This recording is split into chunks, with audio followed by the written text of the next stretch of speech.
Welcome to Coffee and the Bull. Hey guys, Mike and John with Coffee and a Bull. Got our good buddy Kenny here today. Today we're going to be talking about coming back from checking out. Basically, our friend Kenny here's got a pretty interesting story, and we're going to share it today. Kenny's been in the military and 14 years in law enforcement. I know the color seems a little off. He's kind of pasty, but that's just his natural ginger self. Mike's not going to give any dad jokes today because he burned it already. I've already used it. Right. So, what we're going to do is we're going to kind of let Kenny tell his story, and we're going to ask some questions along the way and see if we can't relate to some of you guys out there that are listening right now. Maybe help you out in your struggle, or maybe help you out when you see your buddy struggling to know that there's a problem. So, Kenny, why don't you go ahead and lead the way, sir? All right, so I was a police officer for 14 years, and took and decided to get into law enforcement at about 19 years of age, and started a career and had a real true belief in a system and how things worked and what was right and what was wrong. And all those things were going fairly well. Had a great start to a career. During the commence of it all, I ended up having a child and got engaged and things like that. I know that's backwards. Most people do stuff the other way. But at least in the South. Yeah, in the South. In the South, Right. you get married, Shotgun wedding. 18, and, 19, she's got a baby. I'm loving these overalls. So we take and we end up going. We got engaged. She said yes? She did say Okay, yes. just checking. Well, I technically, didn't know if it was against her will or not. Right. Well, first off, she did say, "Are you sure?" So I mean, I took that as a yes. I mean, considering things didn't work out, I probably should have took it as a no. I mean, hindsight, Strong maybe. And well, we end up going through, ended my engagement due to some infidelity issues and stuff that she was having. And during the commence of it, she became very ugly, manipulative, things like that. And because I refused to try to work things out with her. During the commence of all that, she wanted us to try to rectify and fix our relationship, have a family, things of that nature. Well, that just wasn't how my mind worked, and infidelity was something that I just personally couldn't get past. There's many That was a people hard out line for there. you. Right. Correct. Yeah. Got it. There's with you on many that people that can overcome those obstacles, and that was just one I couldn't overcome. So we agreed to mutually part ways. Well, she started keeping my daughter from me, and that started causing me to have issues because I sit here and I fought and was able to get out here and serve my community and protect others and help people on endless occasions. But then when I needed help, it was hard for me to get that help. Why's that? Well, when we take in and you go through child custody issues and battles, the court comes up and they says, okay, these are your guidelines and perimeters you have to abide by as far as joint custody issues and whatnot. And in the court documentation, it says one thing and says that, okay, if the other parent refuses to meet during your child time, then law enforcement could step in and they could remove the child and give you the child. However, that's not what happens. Law enforcement, upper administration in law enforcement at most agencies require you just to take it as a civil action, and you take a report and then you send it back to the court system. Because in the way it's supposed to work is that they're supposed to document it. You're supposed to be able to take that documentation to the court and show that you're a willing co-parenting party, but they're not willing to participate. You should be able to present that to the court as a contempt of court and benefit your case to seeing your child. Correct. But unfortunately, that's just not how it works for us fathers. And look, I'm as guilty as the next guy, because during my tenure as a policeman, before I had to personally deal with these things, I made those same decisions for people that was fighting those battles. I just was unaware of how those battles were truly fought and what Right. truly Right. happened in those incidences. And I think, and correct me if I'm wrong. So on the side of being in court for child custody, I haven't had to do that.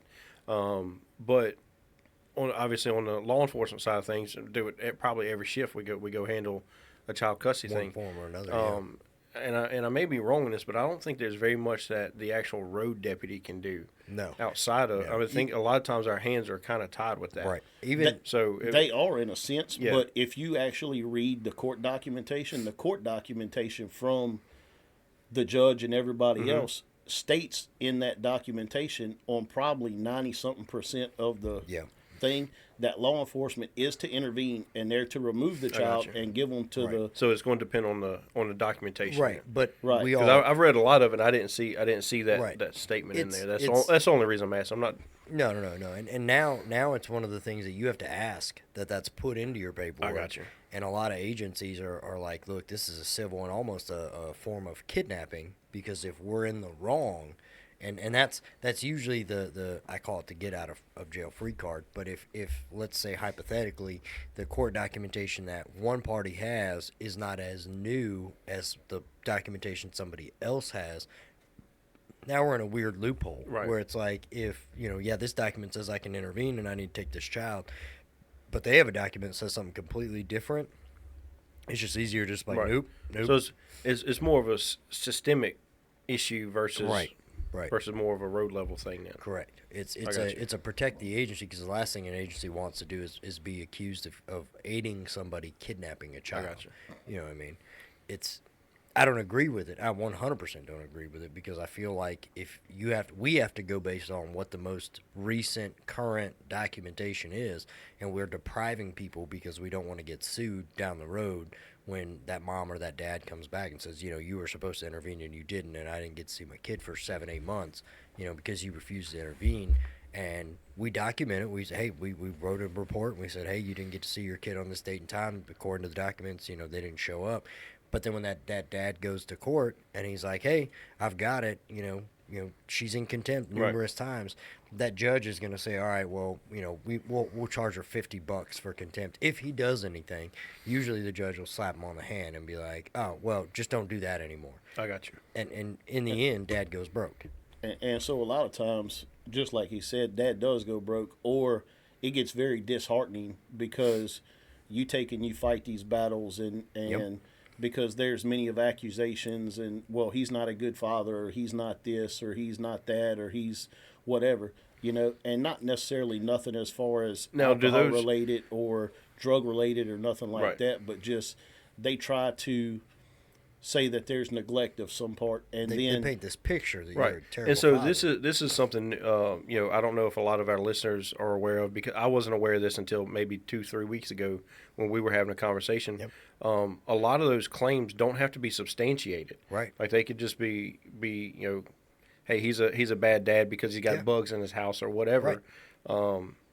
It could be a baseless accusation, 100%. and you're Hearsay or guilty of made it up. until you prove otherwise. Right. correct. And so that's something we were running into with somebody we know who, it was I'll say all it. kinds of Yeah. accusations, and he No. just stuck. Yeah, no, it's me. Like I'm legitimately going through a custody battle right now where my ex accused me of having an infestation, that my home is just infested with bugs. So now it's going to cost me somewhere. If I paid completely, it'd be like $700, because I had to have an exterminator come to my home and give me a clean bill of health and say I don't have any infestations, I don't have a history of infestations, there's no markings or indicators that there was ever an infestation. And I have to put that out. I have to pay that on top of the lawyer that's going to cost me and court almost costs $8,000, and then now I've got to go get doctor's records. I got to go get, school records. I've got to, print all these messages up and everything else. And it's like, I'm guilty before I ever step foot in there, and it's all made up stuff, no matter how big of a POS she is and all the drugs and adultery and stuff that she's done. So it's, 100%. And also too, like, all right, once you go and you do that, there's no change in none of that. It's just like, oh, well, he's not guilty of it. Let's move along. Right.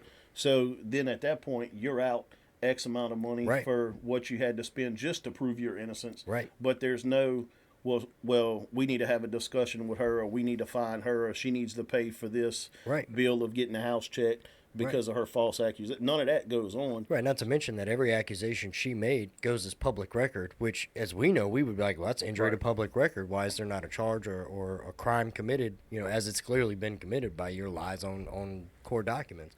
So it's an uphill battle for Dad. So I get where you're coming from, what you're saying. You deal with that struggle for so long, eventually you're just like, take my rights away. I don't want to deal with this anymore. Like, we're hurting a kid more than we're helping, me see my baby. And so I started fighting, at that point, some personal battles, because I get out here and I go help this citizen, that citizen, and I do the best job I can possible to ensure that everybody's treated fairly, none of their rights are violated. I bend over backwards to help everybody, but then when it comes for me and my daughter's being kept from me, then I fight battles because I believed in the system and how things are supposed to work, and then come to find out that the system is just not up to par with the times. And because if I was to do half of the things that she done, as far as keeping my daughter from her and making false accusations, they would have incarcerated me. But she's allowed to do all those things with no backlash, with no disciplinary action, with no fines or fees or anything of that nature. And so it becomes very disheartening when you take and you believed in something all your life and you was always told to do right and wrong, and this is the right thing to do, and these are consequences and these are not consequences.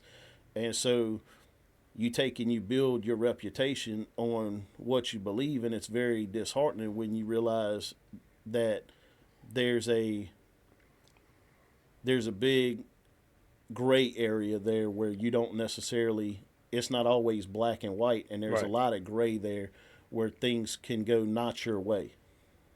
No matter how much right you do, you're still wrong. Right. Yep. So I took, and to try to combat these battles, like, naturally we all know that a policeman don't make what he should make as far as income wise, and so your resources to have income are pretty limited on most cases, because you have your paycheck, but then on your days off you'll have your details and things of that nature. But it's still not enough to cover every time you got to come up with X amount of money to go pay this attorney to go fight these battles, just because this party decides not to do right during a child exchange, or to have to spend this money just to see your own child. And then you start robbing Peter to pay Paul just to try to have some kind of relationship with your child. Right. Yep. And, well, during the commence of all that, it became very disheartening for me, and it put me in a depression. And it wasn't that I was depressed during the time while I was at work, because I did a very good job of going to work, being happy, cracking jokes, smiling. Nobody knew that the internal battles that I was facing at this time, my battles faced once I got home. And so when I got up and went to work, I was perfect. But then when I got home and I no longer had to do my duties, then that's when I sat there and I began to isolate myself. And what I mean by isolating myself, I would go out of my way, if a buddy, a friend, a female, anybody was to call me, I would sit there and I would watch my telephone ring and never would answer it. Text message would come through. I would look and see, hey, look, so-and-so's texting me, but I never would open it, because then you would get a red part where you would see that I actually read what you sent me. So I just didn't answer it. Why do you think, and I don't mean to cut you off, why do you think you didn't tell anybody at work what was going on as far as your headspace? Well, but even before you go get into that, a lot of guys, we keep a somber attitude in this podcast, and so if the only interaction with us that people have is the podcast, they're like, wow, these two guys are Debbie Downers, you know. Right. And now they got this third guy out here, you know, who, you know, he sounds down too. You know, it's got to be a, you know, like a depressing club that they're trying to start, and that's not the case, you know, because I've only met Kenny, you know, what, 5 times, 6 times, you know, a handful of times. And from the first time, you know, that I met him, it wasn't, you know, hey man, my name's Kenny. It's been, what's up, baby? How's it going? You know, like there's just a happiness about you. Right. And everybody that's seen you interact with, you have that, you know. And the same thing with us. Like we're always goofing around at work. We're having a great time. You know, and so it's not these guys who are just, you know, oh, the world's great type thing. You know, it's you know, like you said, you're one way at work. Behind you get to your house, you shut that door, you're a whole different person. And so, you know, I want to stress that, you know, that it's not, you know, us just looking for, you know, sad people to come on this podcast. Like this is something that people are actually struggling with, and it's behind closed doors. Yep, I'm with that. The totality of it is this is not the Kenny that we fell in love with. This is Kenny telling a story that's you know, his own and not of a happy time. Right. You know, this isn't the laughing, joking one. But I get that though, the two different personalities, the guy at work and the guy at home. So. Well, there was the reason why nobody knew, because we all like to be men. We all like to, you know, we all have prides. We all have egos. We all have all these things that make us who we are, and we take a lot of pride in our pride and ego, and we don't want to be judged by another individual. Right. And we don't want somebody to look upon us as being weak or as being not up to par with them, right? Not just necessarily professionally, socially, things of that nature. So that's kind of what I figured the situation was. I just, people at home, I want them to know that that's a normal thought, that happens to us. Well, also, too, besides that, it was also an embarrassment factor. Right. Because it's very embarrassing. Like, if you and I work together and we're working on the street as patrol officers, if I have to call you to come to my house to deal with a family issue, that embarrasses me as a man and as a fellow employee. 110%. That you have to come get involved in my shenanigans, whether it's by my fault and my doing or someone else's. Right. It's an embarrassment that I have to see these people. I work with them. I have a great rapport with them. Oh man, look at Kenny. He can't even take care of his own household, and you know. Nope. And so it's a big embarrassment factor, especially for me. It was anyway. Right. And so I fought those battles, and I started to take and isolate myself. I was very miserable by the time I was home off of work, and I went as far as to the point as calling and getting my direct TV cut off, and not having no kind of television, no nothing. When I would get off work, I would go home and I would literally stare at 4 walls until I finally played mind games with myself enough where I was just so tired and distraught that I just passed out. Right. And if it was a day off and I didn't have to go work detail, or I didn't, or there wasn't one for me to work that day or whatever, then like I just stayed in the living room and done the repeat thing. Or if it was time to go to work, I would get up, I would go to work, and the minute I stepped foot out the house and got in a unit, then I was okay. I went and we would go meet in the morning and have, you know, some kind of coffee or whatnot, and we would sit there and have discussions and crack jokes just as a normal day. We called that shift meeting when I started training on day shift, because I've been on nights almost my entire career. But when I first started, they started me on days, and I hopped in the unit with my mentor Scott, and I didn't know Scott from anybody, you know, and he's, you know, he could tell I was as green as could be. I was still full of ambition and, you know, these dreams of what being a cop was going to be. And as soon as I sat down, he goes, hey, I'm Scott.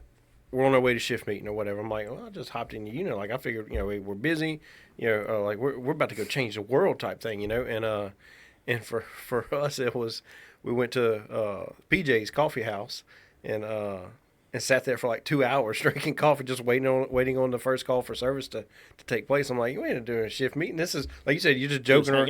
You're just hanging out. You're shooting the breeze. A couple guys are flirting with the baristas or whatever. Normal guy stuff. Yeah, normal guys. Well, it's also you've been there. It's a lot of the older guys flirting with these super young, like 18, 19-year-old girls. Not a chance that it's ever going to work out. But like, oh, you the same age as my grandpa. Right. I go to high school with your granddaughter. Right. And that was a big wake up call for me when I first started. I was like, all right, so the first 2 hours of every shift, most shifts, nothing. We do nothing but drink coffee.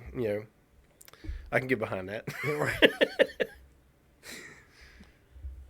And so, back to Kenny. Yeah. back to Kenny, right? Tell the story, Kenny. So Throw it at in a that happy particular moment. point in time, right, I started noticing that I was making the same decisions as far as ignoring folks and not answering their phone calls and things of that nature. Now, were you doing that? And I hate keep interrupting you. Were you doing that subconsciously or kind of on purpose? Does that make any sense? Like, was it? Hey, intentionally. I don't want to talk to anybody. It was intentionally. Okay. Yeah. Because, and you don't know it until you go through these things, right? You don't know what it's like to have a child held from you and not be able to see a child. Right. And Especially after you got all that time of regular contact every single day. Like, the love you have for your child. And if you have love for that child the way you're supposed to and the way that most normal human beings do, then when that child is stripped from you and then you don't get to see that child, like it's a bad enough battle when a child has to come from a broken home. Right. But it's worse when, okay, these days belong to mom, these days belong to dad. But then it's worse when these days that belong to dad or, vice versa, these days that belong to mom ain't getting to mom or ain't getting to dad. Right. Right. And when you're not able to continue to build that relationship, because every child out there needs a mom and a dad. Yep. Whether it's coming from what we call a broken home where the mom and dad ain't together no more. Right. But if they still able to co-parent efficiently, then that's fine, And so when because the child didn't ask to come from a broken home, they didn't ask for any of this. But then when they're used as a pawn just to try to be mean, hateful, and ugly to another parent for absolutely no reason at all but to be ugly, then that's a problem. And so it's very hard when you have expectations too. Like you have an expectation to see your child this day and then the other parent don't show up, or when you go to the house, they come outside and refuse to let you have your own child. Right. Like that child is yours. You and this other individual laid down, y'all had this child. And that child is, you have just as much right to that child. That is your child as it is the other parties. And just out of anger and hatred, when you're not allowed to have that child, it has a psychological effect on you. Right. Because you start to think about, okay, I was there from A to B. Me and this child, I was the first one to paint her little fingernails. I was the first one to change her little diaper. I was the first one to braid her little hair, and when all these things are stripped and you're left with just these memories, and it's not that the child passed away, but just because you can't see the child, and then when you do what you think is the right thing and you call for help and to get law enforcement to step in and do what a court document says, and then you get told by law enforcement, and look, I've told many of people the same thing what I was told, so I don't hold that against law enforcement either, because that's what we was told to do, but you're told to take a report and just refer these people back to the court system. And so when you do those things, then you have somebody left there without seeing a child. And we're not talking about, oh, it was a month and he didn't get to see his child. Like, this went on because when you take and you got to go fight these child custody batters, there's continuances and continuances, and there was times where I've went upwards of a year and a half, 2 years without seeing my child, Right. because of continuations. And it wasn't continuations on my behalf; it was stall tactics from her and things. So, you know, when it does come finally to a resolution, you know, you don't win a year and a half, 2 years without seeing your child and having contact with your child for absolutely nothing. And there's no disciplinary action that's ever been taken. You know, they say, hey, look, you know, we're going to fine you in contempt on paper, but, you know, it's not, oh, you got to pay court costs. It's not, you got to pay for his attorney that he spent. It's not, Right. if you do this again, we're going to take and you're going to have to do X amount in time in jail for you to be taught a lesson. Right. It's, okay, well, don't do this again. And then the minute we walk out the courtroom, because there was no disciplinary action taken for her behavior, then she continues to do the same thing, Right. because there's no punishment there. Right. And so it becomes a continuing cycle. Well, during the continuation of this cycle, naturally my psychological standpoint changed, because I'm still fighting battles, because we went through this, we went to court, I done it their way, and still to the same result, Right. you know. And it got to a point where I become totally exhausted. I exhausted many options, not all of them, because naturally there would have been some options I could have took, but I got to a point where I decided it was time to check out. And so it was a Saturday. I had woken up that morning and I decided, hey, look, it's the time for me to go ahead and check out today. I'm exhausted. I can't see my daughter. I can't have a relationship with my child. And I can't get help nowhere, or I feel I can't get help nowhere to fight this battle. And I'm just tired. Like, I'm mentally exhausted. So I took and I rode and I went and I bought a gun to shoot myself with. Well, during the commence of this, I take and I was renting a house from a friend of mine. Mm-hmm. Well, because I've seen suicides, homicides, all of these type of different things, different tragedies, different accidents, and during these scenes and incidences, they could be pretty gruesome. And well, because I was renting a house from a friend of mine, I am pretty thoughtful, and I was like, I can't do this to my friend, like, Right. because they're gonna have to Right. come in and clean this up, and they're gonna have to see all this, and so I decided that wasn't the route I was gonna go. It's funny now. I know it wasn't funny in that moment, because I know you didn't think that to yourself and go, but now it's funny because you're out of it, and the lives that we've lived, we have that darker sense of humor where you can laugh at that kind of thought process. But carry on. It wasn't. I It didn't mean to wasn't laugh so necessarily hard. funny when I was going through it Right, at that right, particular right. point in time, but to me it made sense. Right. Right. And so at that point, I started. I ended up going to the hospital about 2 weeks prior to all this, and because of our connection with people in first responders scenarios and things, and our relationships there that we have with first responders, when I went for some medical conditions, and they end up over medicating me because of my position and who I was and things of that nature, right?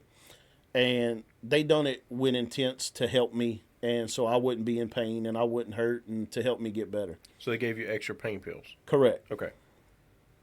So, well, I couldn't take them because I couldn't function on Right. what they had given me. Right. So I got them filled, and I never did take them because I couldn't function on a regular basis. So I chose just to hurt at that time as well. So I done my research after, and I looked up and I saw what I had to take so I can go ahead and check out. Well, obviously I had way more than what I needed. During my research time, there was something that I don't know why, but I chose to get up and I left and I went to mass. I go and I sit in mass for about 20 minutes. As I'm sitting there, something comes over me, and then I say, okay, it's time to go ahead and check out. So I get up and I leave mass and I go to my house. Once I get there, I go and I take this medication that was prescribed to me, and I take all of it. And we're talking about probably somewhere in the ballpark of, say, 150 to about 175 pills. Right. So an overabundance. A lot. An overabundance of medication. Right. Well, once I take that, I took and I went and hid everything. That way, if someone found me, they wouldn't know what to do to help me. Right. Because at that point, I was tired, I was defeated, and I just didn't want no help no more. So I take and I went and hid those, and then at that point, I went and I unlocked the back door so no one would have to tear up the residence. And then I go and I unlock the front door. Well, when I go to unlock the front door, there was a friend of mine who was actually just coming by the house just to talk and say, hey, what's up, and all this. Well, I saw him traveling down the road, and I didn't even know he was coming. He may have tried to call me and I didn't answer. He may have tried to text and I didn't answer. I don't know. But he was on his way to my residence. Well, at that time, I collapsed in the doorway. Well, when I collapsed, I could see and I could hear, but my verbal language wasn't where I was able to respond proficiently. And so they get there and they take and they check, because the ambulance service comes and they check my blood pressure and everything. And at that point, my blood pressure ends up being 60/10, and they put me on the stretcher, and at that point I black out. I wake up approximately about 2 weeks later or so, and I'm at the hospital. When I come to, they had a little nurse in my room because obviously they didn't think I was going to pull through. Right. And whatnot. And I end up having to go, once my vitals and everything were back to normal and back to regular, I end up having to go to a psych facility to go get checked out due to trying to check myself out. Right. So I go there, and when I get there, like, I'm already clear-headed and clear thinking when I get there, truthfully. And I'm there for 3 days because they put a 72-hour hold on me. And once that 72 hours was up, I got released and I came back home. Well, when I came back home, like, I understood the severity of what happened and what took place. And I understood my actions were selfish and everything. So at that particular point in time, the first thing I did, because I take pride in my friendships and relationships with others, and I didn't want nobody to have to carry that burden, because like I said, I made many attempts to ensure that nobody knew. My district partner didn't know, like my friends didn't know, nobody knew I was in the condition I was in. So I went to anybody who was very important to me, and I went to them and I apologized for what happened. And I told them what happened. And, a lot of these guys that I had spoke to, they were people that I had worked with in law enforcement for, 10, 15 years, or that I've knew they was in law enforcement before I got there. And I looked up to these people, and, I had great relationships with these guys. And after I shared my story with them as to what happened, and I apologized to them and told them I didn't want them to carry this burden, many of them shared stories with me where they went through similar things and they had negative thoughts and negative opinions, and they didn't reach the point I did during that particular point in time, but they was almost there. Right. And some of them was there and just had a change of heart at that point in time when rubber met the road. Right. And so, and that was something, after speaking with them as well, that was it brought a peace over me in a sense, because these are people. Some of them was folks that I looked up to and that I admired from a law enforcement perspective, and they were guys who were uh, they've been in the business for a long time. They had rank. They had Right. things that that you try to thrive for and that you want to get during your career, and as that policeman, because you always want to try to better yourself and you always want to try to excel in what you do. And these were things that I never knew about these individuals. And I mean, we fought battles together. I would have gave my life for many of them, you know, and I never knew that they fought struggles and the same battles that I had fought, because as men, we just don't talk about those Right. things amongst one another. So it showed me that there was light at the end of that tunnel, that there was hope there, you know. And so I took and I was relieved of my duty due to the actions that I personally took. And so I went and I had a discussion with upper administration, and they was by far extremely nice, very respectful. They bent over backwards to help me at that particular point in time. They would have helped me if they would have knew what I was going through Right. during that Beforehand, tenure right. Beforehand. They just didn't know. and that's, Extremely I think- top notch, very professional organization that I was with at that time. And I was very proud to call myself part of that family Right. because of how they did take care of me and the things that they did do during this struggle. Right. So I know it's one of the things we've talked about several times where, unfortunately, the longer you spend going around the sun, you get the phone calls from friends saying, hey, so and so decided to take his life, Right. or whatever, and we, you have the conversations, where it's always a shock. Nobody goes, I've been waiting on that.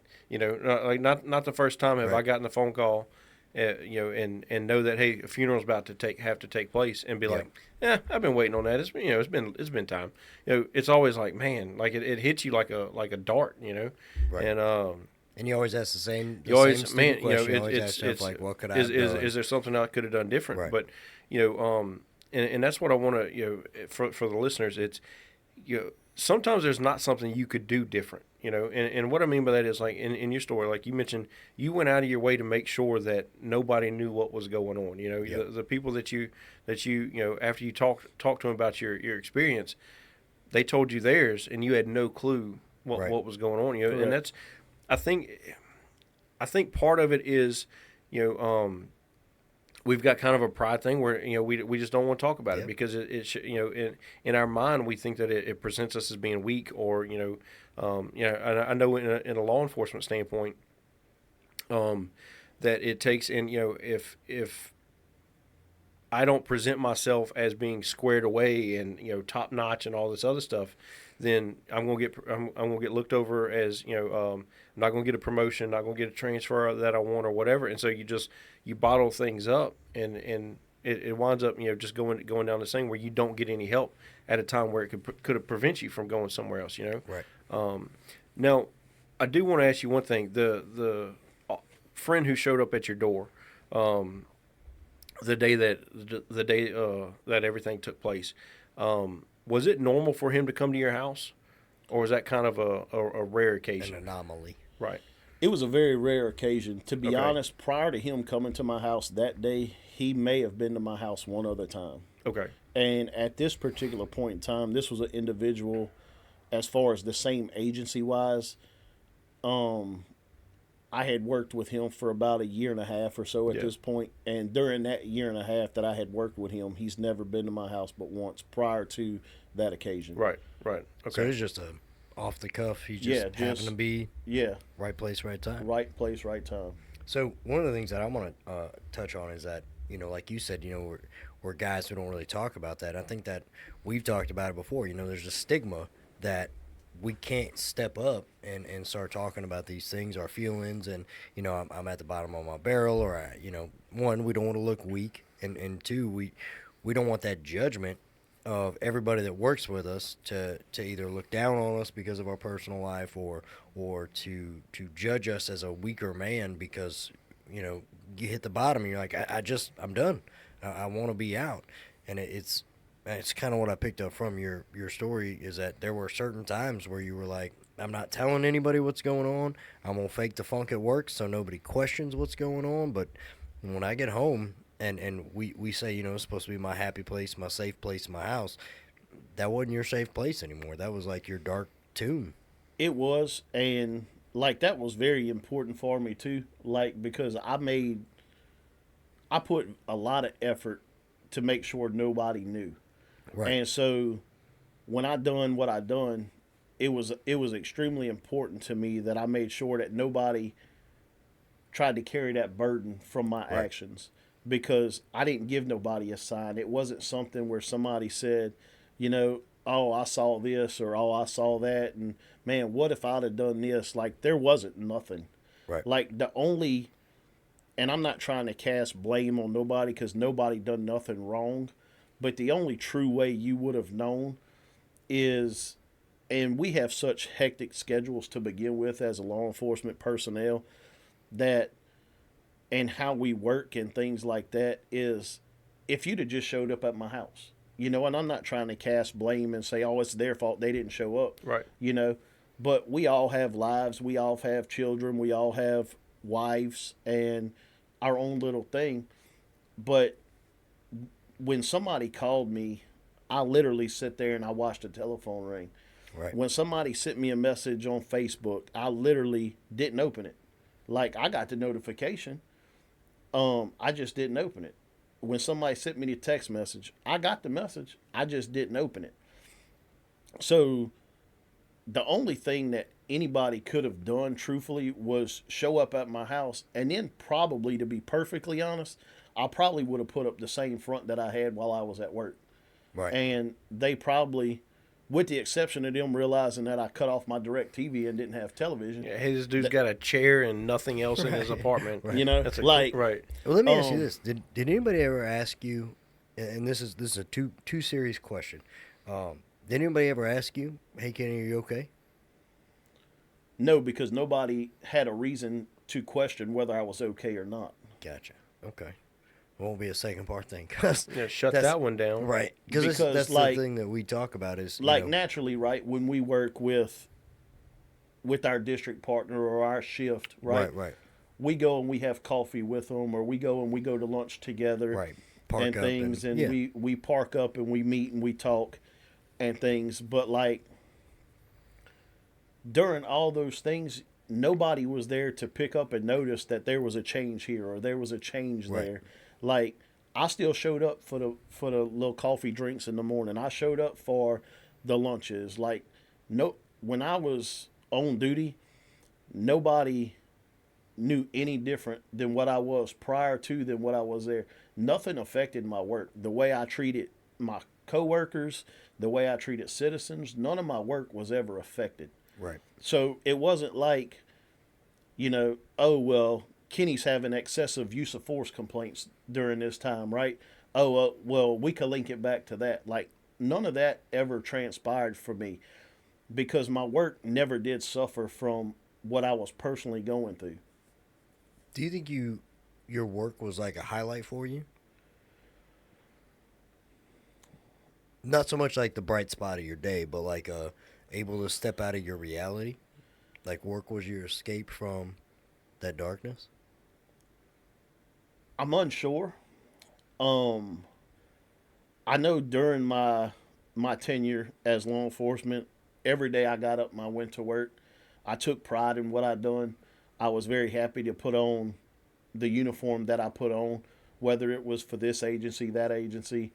You never saw me looking like all chewed up. Like, my shoes were always Right, clean. I was always I ironed. will give you that. I've only I seen look- you have dirty shoes one time, and that was when you were walking in the mud in my backyard. Yeah, He yeah. was not happy that day. Like, I always took pride in my appearance, as far as, you know, I always looked professional. My Right. clothes were always ironed.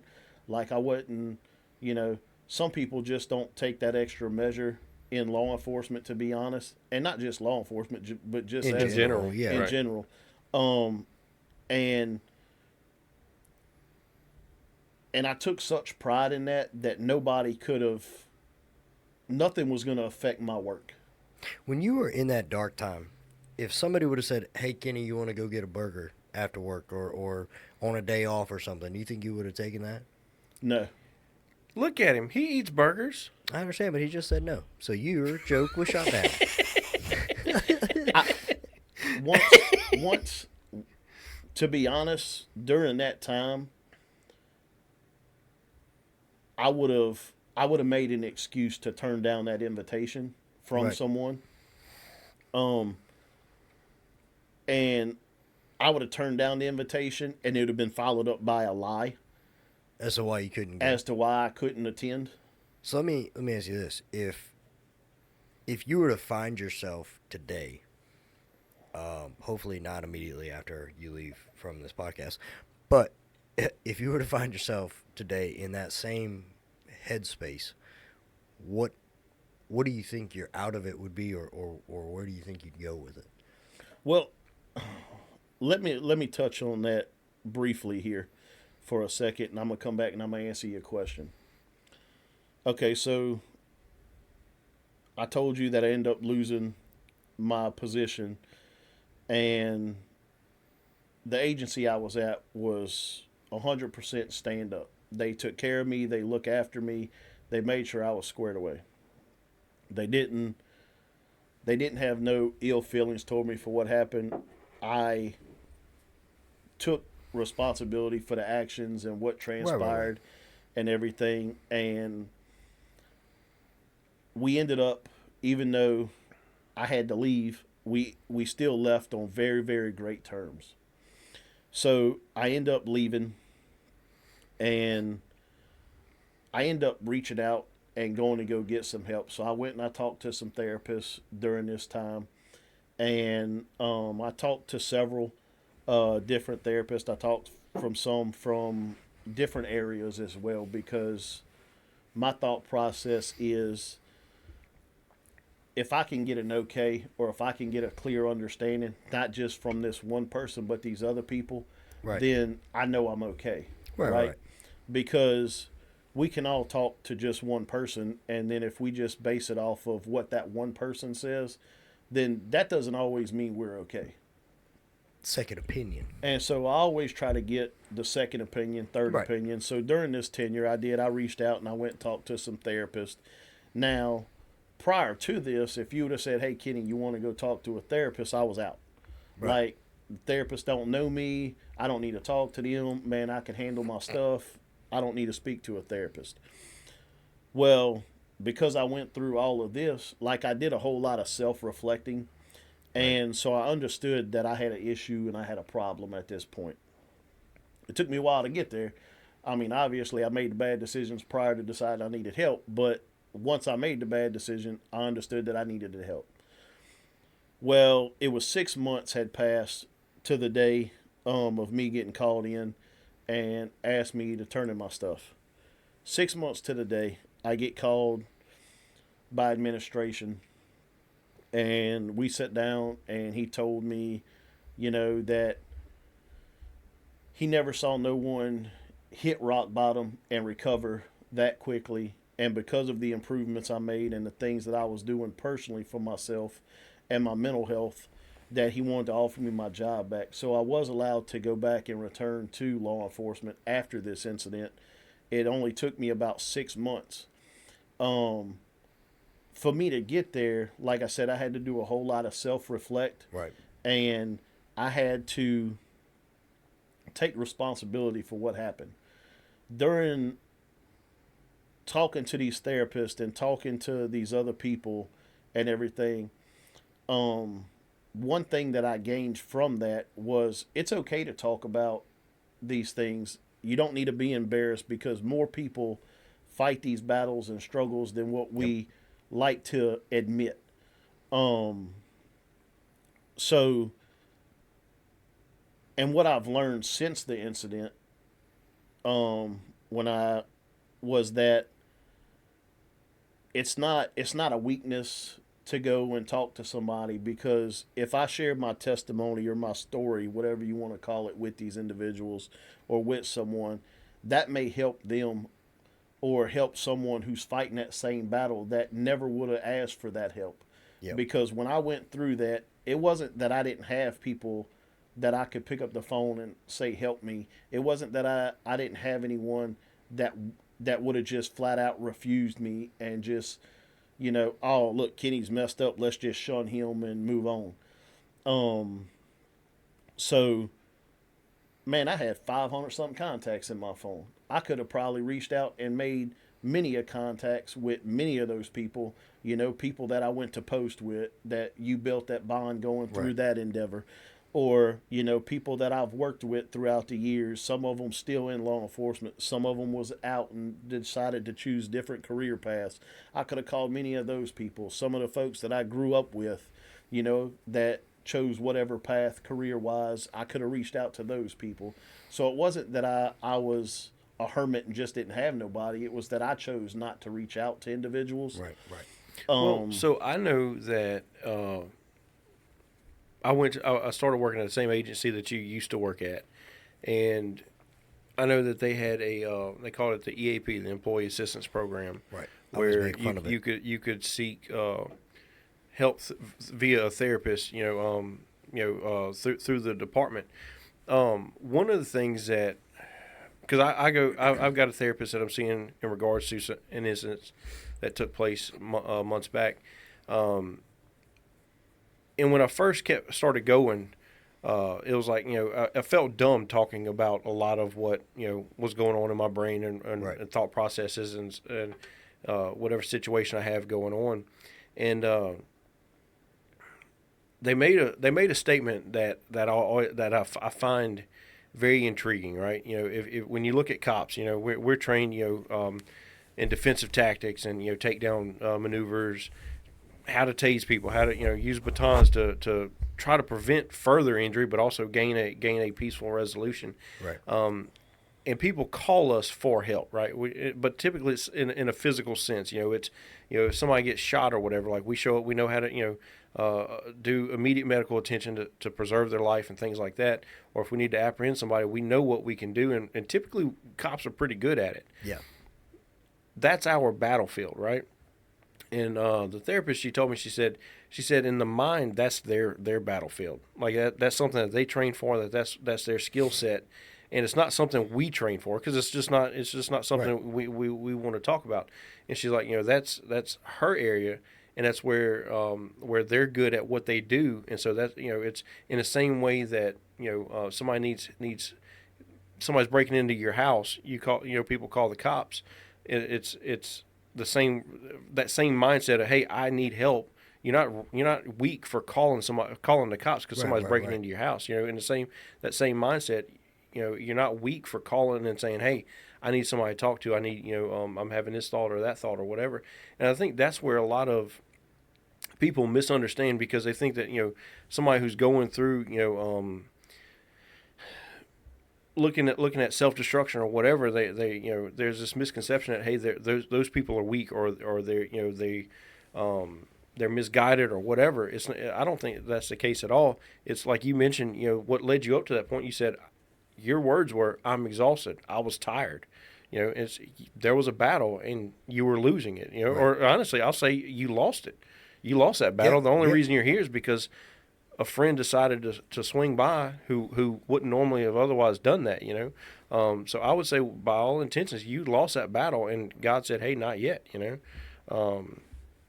So my question to you would be, because that was years ago, and that's, it's how has your life changed? How do you prevent yourself from going back down that road? Have you changed? Do you still see a therapist, or do you have a series of friends that you, or a pastor or somebody that you confide in? I since that incident, I started going to church. Okay. Where I had stopped going to church during a period of my life, right? So I had about a 15-year absence from attending church. Okay.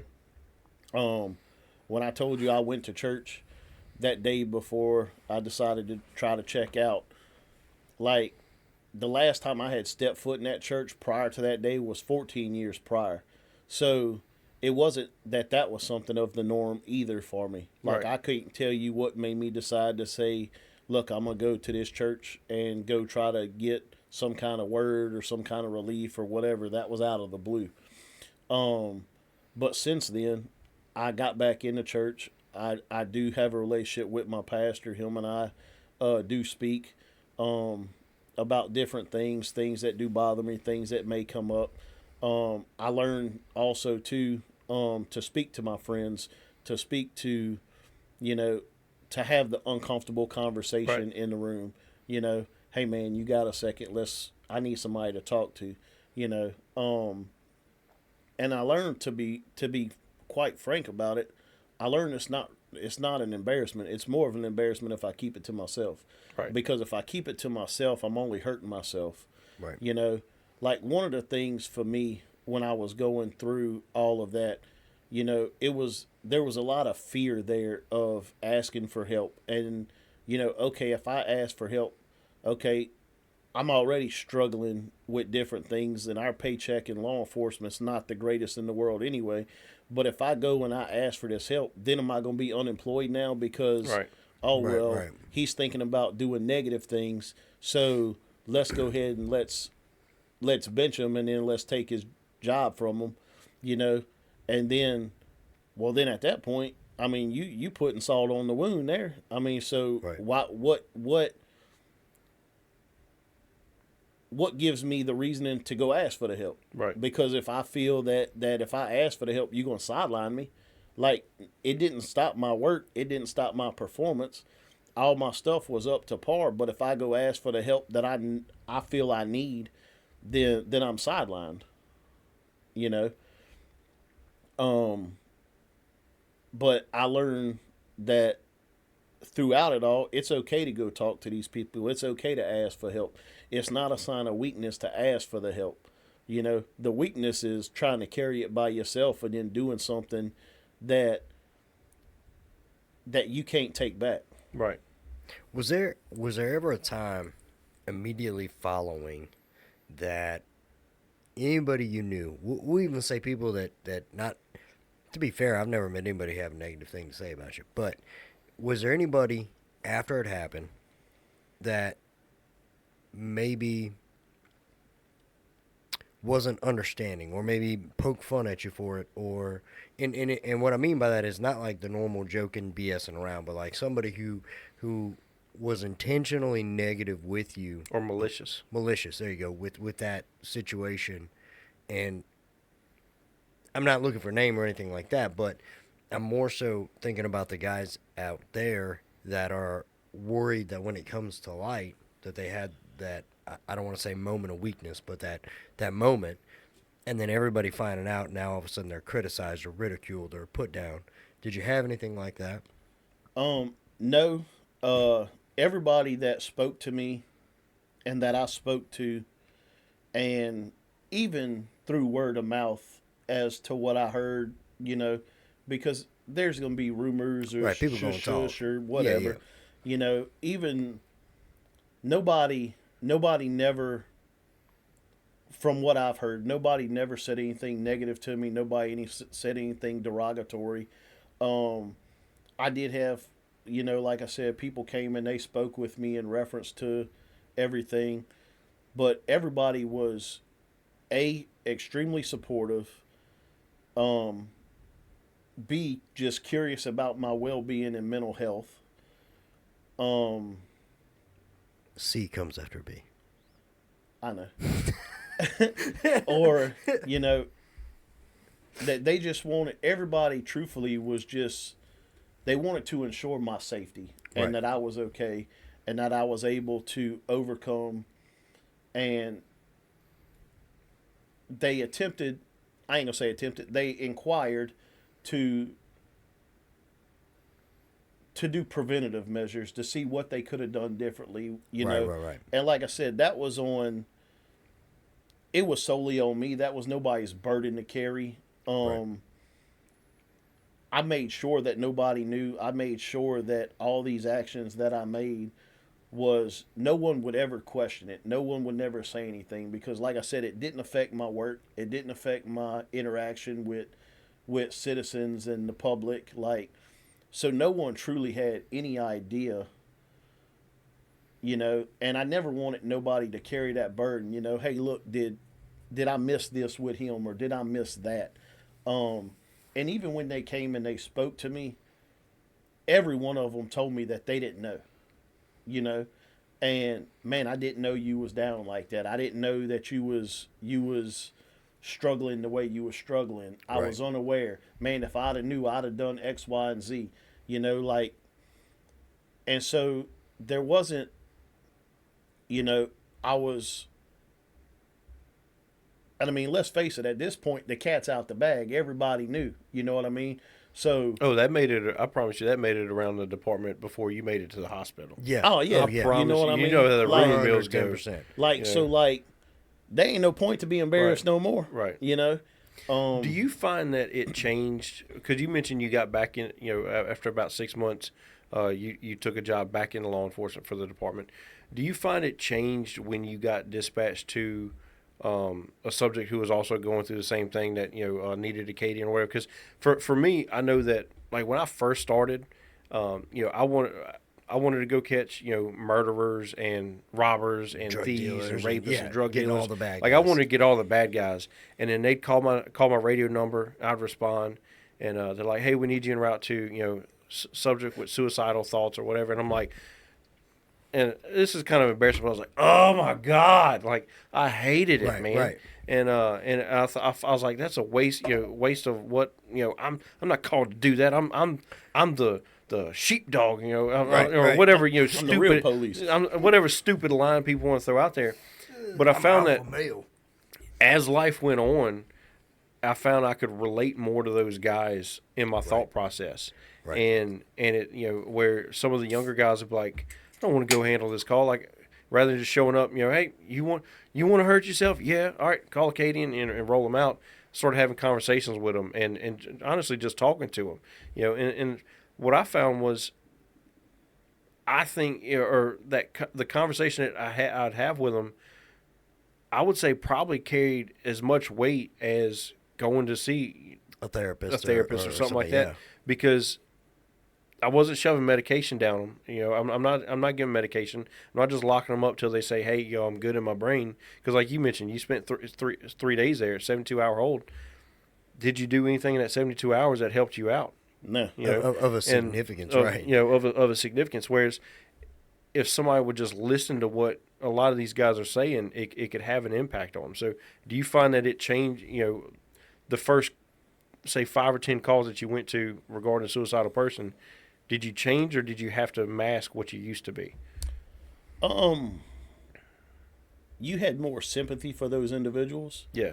and sometimes as law enforcement personnel, right? Sometimes instead of talking to people, we talk at them. Right. Right. Right. And so when you talk at somebody, you're going to get one response. If you talk to them, you'll get a different response. So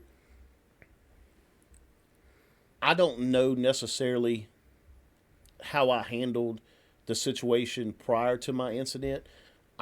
More likely than not, I was like probably most people, and I probably talked at Right, these individuals. Where after my incident, when I got back and I dealt with these people, I talked to them. And so a lot of people that we deal with in those situations from a law enforcement perspective, if you learn to listen and learn to shut up, and if you ask the right questions, they going to give you all the answers. Right. You know? So a lot of these people, for me, that I dealt with during those incidences, truthfully, they just wanted somebody to talk to and somebody to understand Right. them. Right. I was more able to do that after that, I feel, personally, because I had overcame. I would say you were more willing to do it Right. versus rather than more able. I think that's what a lot of, unfortunately, we're fallible. Cops are fallible creatures. Yeah, We're human, 110%. And so many times we're distracted. Hey, I want to go get some Burger King for lunch or whatever, and you're sitting there and you're having to go to these people's houses, and they called for help, and I've been in that spot where it's like I don't want to do this. I got this going on or that going on. I'm down 5-6 reports already, and so what I found was I wasn't willing to do it at the time. I could have. Right. I just Well, I was did. I just physically didn't there, want. and I I didn't just think it didn't was care. a useful, or I didn't think it was an efficient use of my talents, as Right. No, yeah. as my arrogant self, younger self would say. Whereas now, after experiencing, kind of like farmers, I've know a thing or two because I've seen a thing or two. I find that I'm more willing to do to go into the, like you mentioned, the uncomfortable conversations with people and say, hey, what are you really going, what's really going on in your brain? Why are you doing these things that you're doing? I know we ran into it before we started the podcast. We started changing how we talk. When we first started having this conversation of, hey, we think this might be a useful tool for guys. We found that while we were at work, we had to change how we were talking to people. Like you mentioned, you're not talking at them. Hey, look, you're doing something dumb. You need to go to the Katie, and they're going, or go with the ambulance. They're going to get you to the hospital and get you some help. Start having conversations with them, and I remember there was one guy that I had, and he was on his way to the store to go buy something to harm himself, and somebody had called in, and I'd pulled him over. Was this our guy? Yes. Yeah. I pulled him over. He's standing at the back of his truck, and he had that. I'm sure he had an instance where a cop had talked at him in the past, Yep. and it was Well, like, hey man, that. yeah, he said this was not his first time. That's how Yeah. he had become diagnosed with the mental illnesses Right. that he had, and had medication for. And so he's sitting there. He was like, nope, I'm good, and all this stuff. Like he was just, it was like a stone wall. Yeah. And it took me literally just, I rested my hands on his tailgate now, not in his face or anything, and it was just like, hey man, look, I'm here to help you. I promise you, I'm not like any of the other cops you've ever dealt with in the past, And I was like, look, let's tell me what's going on. I'm not here to make fun of you. I'm not here to hurt you. I'm not here to do any of this. I said, I want to be your friend right now. And he wound up opening up, and I'm talking about boo-hooed on the side of the road, unglued. And it was, nobody had ever taken the time to talk to that guy, And I'm not saying that I changed his life. I don't know. I haven't run into the guy, But I would like to say that that had some type of impact, where next time he does need help, he's not afraid, that he can make the call himself and not somebody make it on his behalf, Right. Right. And that one was a weird situation. I felt. I mean, it was one of ours that we talked about afterwards, Mm-hmm. and it was a realization for us that we had changed our perspective and approach to that Right. situation. Where it because- didn't feel like a wasted call for right. service. It didn't feel like we were just blowing smoke, and we were just here to check the block and send them on their way. And that one was. I mean, this guy had a girlfriend, he had parents, he had, and everybody was on the phone, like, hey, make sure they do this, make sure he goes here, make sure they know this. Like, they were all supportive of the guy, but it was like none of them listened. They'd all just kind of tuned him out. They were like, oh, well, you got diagnosed with all these mental problems and blah, blah, blah. And really all that was is he just had a crap day. Like, right. it He was was just having a bad day. every single thing that could have gone wrong for that dude at work, with his girlfriend, with his home life, like anything that could go wrong had gone wrong, and he was just like, I'm done. Like, time's expired, it's ready to check out time. And that was all it took. And I remember, like, when we first started talking to him, it was a angry brick wall. And by the end of it, he was like, yeah, I'll sit in the back of your car. Yeah, no, I'll wait for the ambulance. Like, he was just totally nonchalant. Like, he had finally, somebody had took the time to take 5 seconds to just, I'm here, talk. And that's what I was going to ask you was, do you think it would have helped you? I'm not saying you would have done it or you wouldn't have done it, but do you think it would have helped you at any point in time, from the start of your shutting the world off to checking out day? Do you think it would have helped you at any point in time to just unload everything that was in your brain and in your heart to somebody during that time? Not saying you would have done it, not saying you wouldn't have done it, but if you could have done it. If I would have made that step, yes, it probably would have helped me. And I probably never would have reached that point. Right. And that was the problem though, right? Is the willingness to to say, okay, I need some help, and to go out and research and get this kind of help. Because, you know, we sit and we think about what these people, each other, how they going to talk about me, how they Right, how going they to gonna judge see me, me, and yeah. things like that, how they going to see me and whatnot. And all those things play a factor, you know. And if I would have made those steps, you know, we may not be here talking about this today. Right. But it was also, I had to be willing to accept that and to say, okay, this is what it is. I'm fighting, I'm struggling. But at the time, too, I felt it was a battle and a struggle that no one else would understand.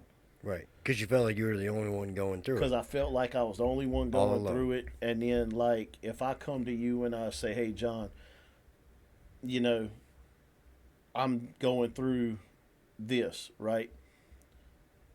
I don't know what your reaction's going to be, even though you're my friend, Right. you know? And sometimes there's a fear there of opening up to somebody The rejection. and things of that nature as well, you know, because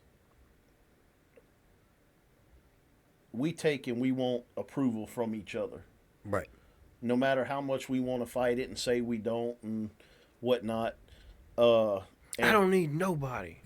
And there was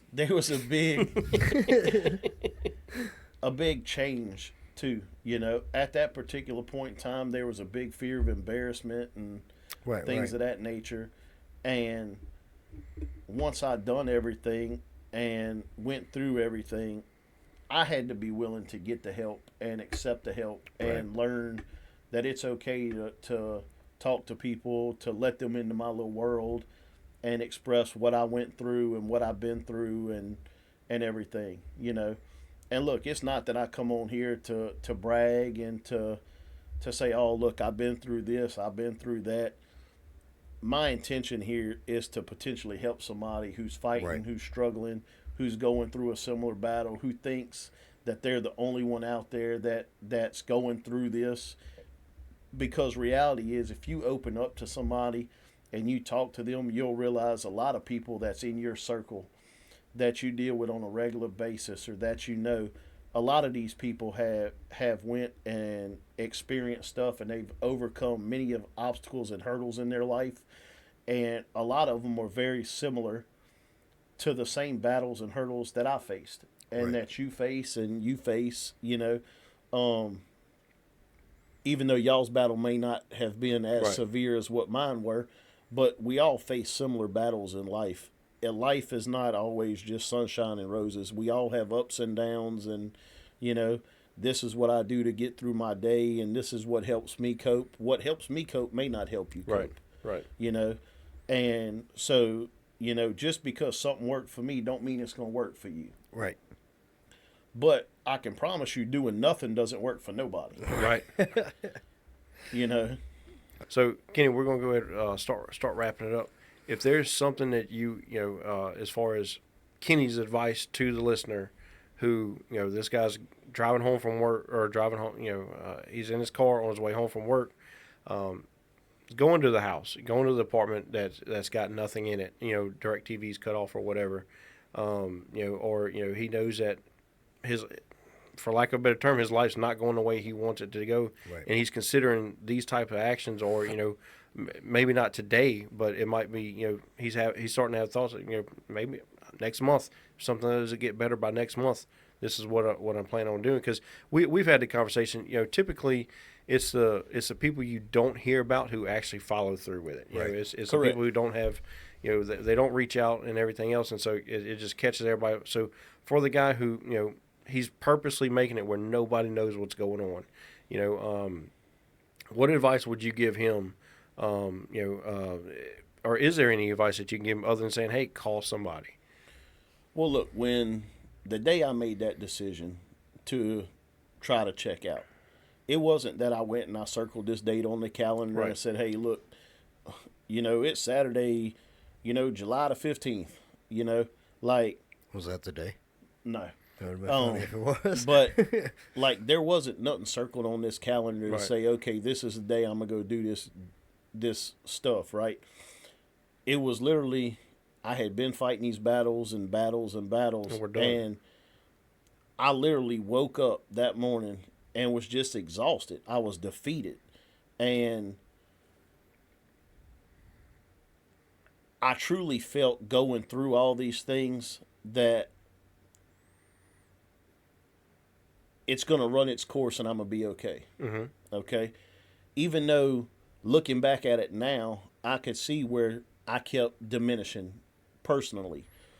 And so you as an individual, you know where you're at mentally, you know where Right. you're at, psychologically, if you have negative thoughts or if you're feeling some kind of way. Now, prior to any of this, you would have asked me, Kenny, would you have ever harmed yourself or anything like that? No. Absolutely not. I love me some me.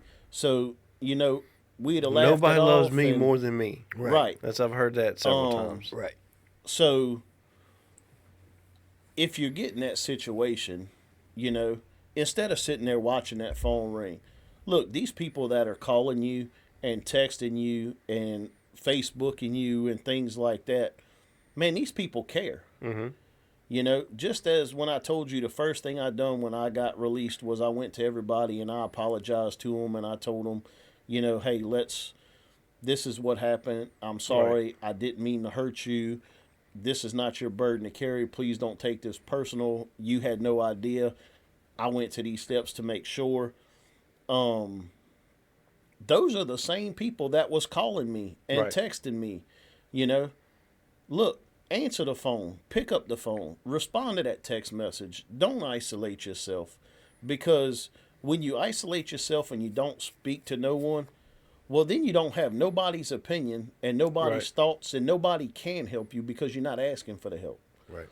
And it's a big thing to ask for help, because sometimes we think we're the only ones fighting these battles. We're the only ones that ever went through this in life. We're the ones that have ever overcome these things. Right. Like, perfect example, right? If you take, and no matter what you're struggling with, there's a story in the Bible that you can relate to in reference to your struggles present day, right? Okay. Life hasn't changed that much in all these years, because the same things that went in the Bible and that Jesus had and all this, those are still some of the same struggles we fight today. So if you want to look at it realistically, we fight the same battles that they fought then, and there's help. There's light at the end of the tunnel. Pick up the phone, ask for help. Answer the phone when it rings, ask for help. Right. Nobody's going to fault you. Nobody's going to be mad at you. Nobody's going to say, "Oh man, why you calling me with this foolishness?" These people that are calling you and reaching out to you when you watch the phone ring or that you ignore, they want to help you. They want to be there for you. They want to help you overcome whatever battles and obstacles you may face.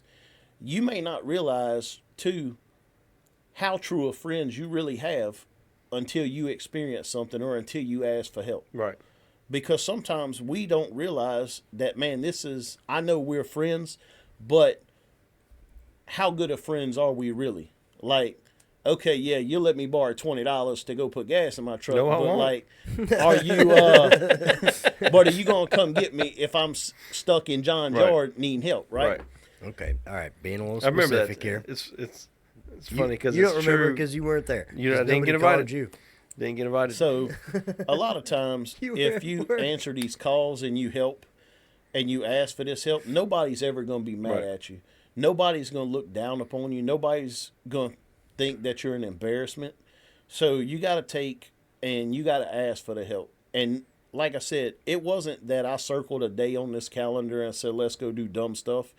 It was, I woke up and I was exhausted and defeated, and I didn't know which way to turn. So that was the way I went. I'm not saying it was a right way and a right decision. Right. Obviously it's not. But if I would have answered any one of those phone calls, I may not have got to the point I was at. Right. So, and sometimes, to be honest, some of the best people we can talk to about some things too is a stranger. Yeah. Because a stranger knows nothing about us, so they're not there to judge. some of the hardest people for a lot of us to talk to when we face these battles is a significant other or a family member.